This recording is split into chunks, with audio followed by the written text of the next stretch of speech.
1월 24일 먼저 전도할 자 마태복음 10장 5절에서 15절 말씀 묵상하겠습니다. 천국 복음을 잃어버린 하나님의 백성에게 먼저 전하기 원하십니다. 5절 말씀입니다. 예수께서 이 12를 내보내시며 명하여 이르시되 이방인의 길로도 가지 말고 사마리아인의 고을에도 들어가지 말고 오히려 이스라엘 집에 잃어버린 양에게로 가라. 예수님은 12제자에게 천국 복음을 전파하라고 명하시고 내보내시면서 이방인의 길로도 가지 말고 사마리아인의 고을에도 들어가지 말라고 말씀하셨습니다.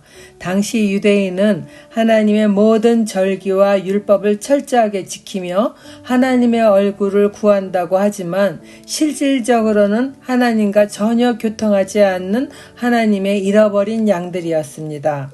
예수님은 제자들을 공식적으로 처음 내보내면서 먼저 이스라엘 민족에게 복음 전할 것을 당부하시는 것은 참 목자가 없어 오히려 율법으로 유린당하며 고생하며 기진한 이스라엘의 잃어버린 자들에게 복음을 먼저 전하는 것이 우선이라는 것입니다. 태어나면서부터 하나님의 자녀라 스스로 믿고 살아가지만 실질적으로는 하나님을 잘못 가르치는 종교 지도자들로 인해 하나님을 알지 못하고 병들고 귀신 들려 고난 가운데 있는 그들이 참으로 불쌍하게 여겨지는 것이죠. 이제 예수님이 직접 가르친 제자들에게 먼저 그들에게 가서 복음으로 그들의 영혼을 살리기 원하시는 것입니다.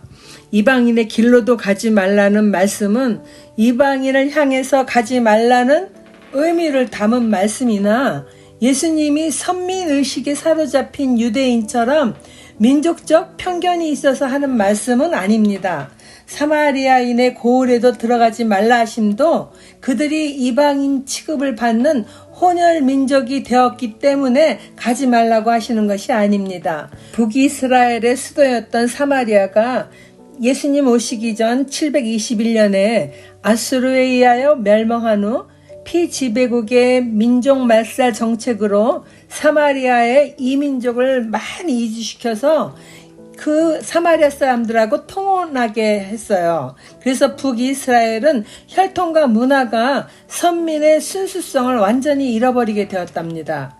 유대인들은 사마리아인을 이제 이방인으로 취급하고 그들과 단절하고 예루살렘에서 북쪽 그 갈릴리로 올라갈 때 그 직선적 거리로 빨리 갈 수 있음에도 불구하고 시간이 걸려도 그들과 상종하지 않기 위해서 다른 지역으로 돌아서 다닐 정도였으나 후에 예수님은 예루살렘에서 갈릴리로 가는 길을 일부러 사마리아로 들어가서 그곳에서 한 여인에게 복음을 전하기도 하지 않았습니까? 그뿐 아니라 예수님은 하늘로 가시기 전에 제자들에게 온 세상에 복음을 전할 것을 당부하신 말씀을 어제도 우리가 읽었습니다. 마태복음 28장 19절 20절 말씀 다시 한번 상기하겠습니다. 그러므로 너희는 가서 모든 민족을 제자로 삼아 아버지와 아들과 성령의 이름으로 세례를 베풀고 내가 너희에게 분부한 모든 것을 가르쳐 지키게 하라. 볼지어다 내가 세상 끝날까지 너희와 항상 함께 있으리라 하시니라. 예수님은 온 세상 만민에게 복음 전하기를 원하셨던 것입니다. 적용 질문입니다. 디모데후서 말씀의 복음 전파는 때를 얻든지 못 얻든지 하라고 명하십니다. 미루지 않고 찾아가서 복음을 먼저 전해야 하는 대상은 누구이며 어떤 노력을 하고 있나요? 거저받은 주님의 권능을 거저 주어야 합니다. 7절 말씀입니다. 가면서 전파하여 말하되 천국이 가까웠다 하고 병든 자를 고치며 죽은 자를 살리며 나병한 자를 깨끗하게 하며 귀신을 쫓아내되 너희가 거저받았으니 거저 주라. 제자들은 예수님으로부터 권능을 받았습니다. 그것은 바리새인이나 율법 지도자들과 달리 병든 자를 고치며 죽은 자를 살리며 나병한 자도 깨끗하게 하며 귀신을 쫓아내는 전능하신 하나님의 능력인 것입니다. 그러므로 거짓 가르침에 유린당하고 있는 백성들을 참 목자이신 예수님께로 인도할 수 있었습니다. 지옥 같은 고난 속에 살던 백성들이 예수님의 권능으로 고침받고 나니 삶이 천국으로 변화되는 것입니다. 참 목자 예수님을 만나니 현실 세계도 천국으로 변하고 영원한 하늘나라에 들어갈 참 믿음을 갖게 됩니다. 또한 제자들의 이러한 권능은 예수님으로부터 거저받은 것이니 거저주라는 말씀은 오직 백성들로 하여금 진실된 믿음으로 하나님만을 바라볼 수 있게 하려는 것입니다. 9절 말씀입니다. 너희 전대에 금이나 은이나 동을 가지지 말고 여행을 위하여 배낭이나 두벌 옷이나 신이나 지팡이를 가지지 말라. 이는 일꾼이 자기의 먹을 것 받는 것이 마땅함이라. 전대에 금이나 은이나 동을 가지지 말라 하심은 물질을 소유하지 말라는 것입니다. 복음을 전파할 때는 오직 하나님의 능력만을 의지하라는 것입니다. 성경은 일꾼이 그 싹을 받는 것이 마땅하다 하시므로 복음 전파를 위하여 일하는 제자들에게 하나님은 마땅히 먹을 것과 모든 필요를 채우실 것을 믿고 떠나라 명하십니다. 예전에는 고 김준곤 목사님께서 훈련하신 거지 전도나 예수 전도단의 아우리치가 이러한 말씀을 적용하여 돈이 없이 전도하였던 것입니다. 많은 젊은이들이 그와 같은 전도에 참여하여 하나님의 권능을 체험한 간증들이 참으로 많던 시절이 있었습니다. 저희도 그러한 것들을 아우리치를 통해서 많이 경험하였습니다. 적용 질문입니다. 예수님의 이름을 믿어 병든 자를 위하여 기도하며 전도한 적이 있나요?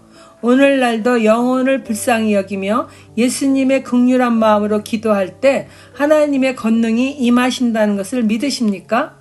전도 대상자를 위해 먼저 하나님의 평안을 빕니다.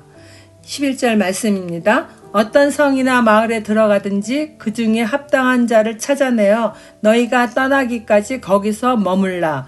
또 그 집에 들어가면서 평안하기를 빌라. 예수님은 큰 성이든지 작은 마을이든지 장소를 가리지 말고 복음을 전하기를 원하십니다. 그리고 누구든지 복음 듣는 것을 거절하지 않고 영적인 일에 호의를 가지고 전도자인 제자들을 자기 집에 머물기 원하면 사역을 하는 동안은 그 집에 머물라고 하십니다. 그 집에 들었으면 먼저 평안을 빌라고 하세요. 이스라엘 사람들의 인사법인 샬롬은 지금도 평안의 인사로 주고받고 있지 않습니까? 육적인 세상을 지배하는 이 사탄은 인간 세상의 작은 공동체나 큰 공동체가 모두 혼돈되고 평화가 깨지도록 지금도 일하고 있습니다. 그러나 하나님은 우리 모두가 평안하기를 원하십니다. 샬롬하고 인사하는 것은 오직 하나님의 능력으로 사탄의 계계를 먼저 공격하는 인사법이기도 하며 하나님의 평안을 비는 것은 영적인 능력이 되기도 합니다.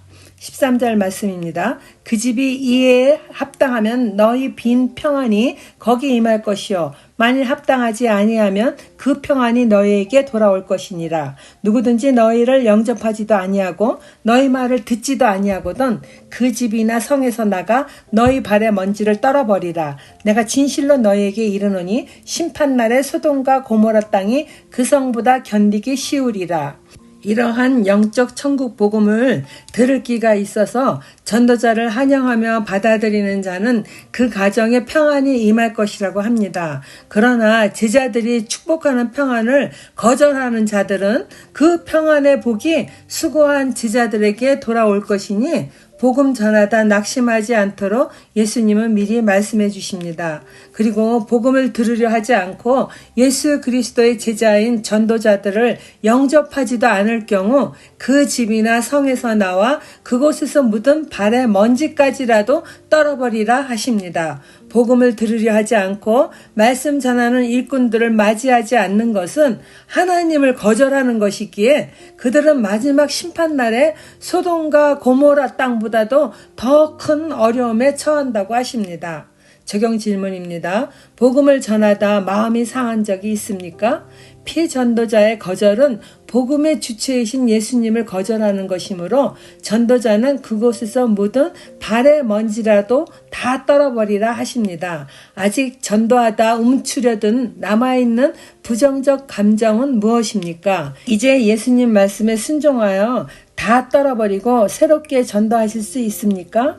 하나님 아버지, 하나님의 말씀을 바르게 전하지 않는 종교 지도자들로 인하여 잃어버린 하나님의 백성이 없기를 바라지만 이러한 일은 오늘날에도 여전히 일어나는 일이고 우리 주님의 눈은 그곳에 머물고 계셔서 그들을 올바로 인도할 자를 찾으시고 보내시고자 하시니 하나님의 마음을 가진 충성스러운 일꾼들이 복음 들고 찾아가 평안을 빌며 주께로 온전히 돌아오게 하는 일들이 날마다 있게 해주세요. 부족하지만 저 역시 그러한 일에 쓰임받기를 예수님의 이름으로 기도드립니다. 아멘.